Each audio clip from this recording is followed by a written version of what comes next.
401k plans have many benefits. They're a great way to put away money for retirement.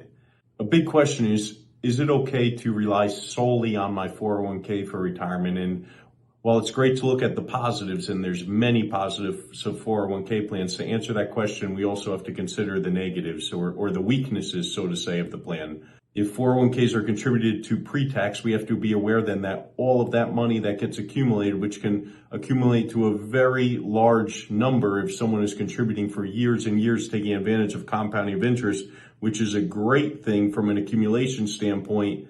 But if it was a pre-tax contribution, then all that money will be taxable upon distribution.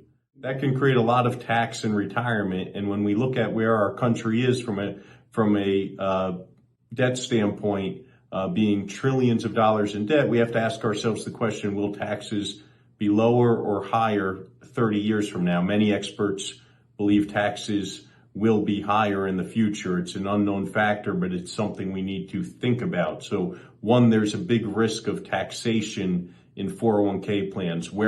How much will my money be taxed when I take it out? Two, stock market fluctuation, right? So 2008 is a great example of this.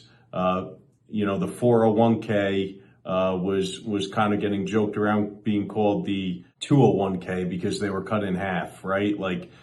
And you have to watch that your money in the 401 is subject to market fluctuation. So that can, one, create a lot of stress in retirement if the money's still invested in that manner and you don't know if the market's going to be up, going to be down. We have inevitable downturns that can create risk in distribution.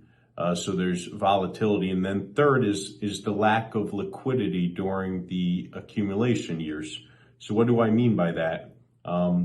If someone is only putting money into their 401k and they have not yet done some other things like accumulated money in emergency funds or money to help them with emergencies and opportunities during their working years, they could very easily head down a path where all that money is getting put into the 401k, which serves a purpose for age 59 and a half and up, but they don't have any money they can access in their 20s, 30s, 40s, and 50s, whether for real estate, whether for life events, college education.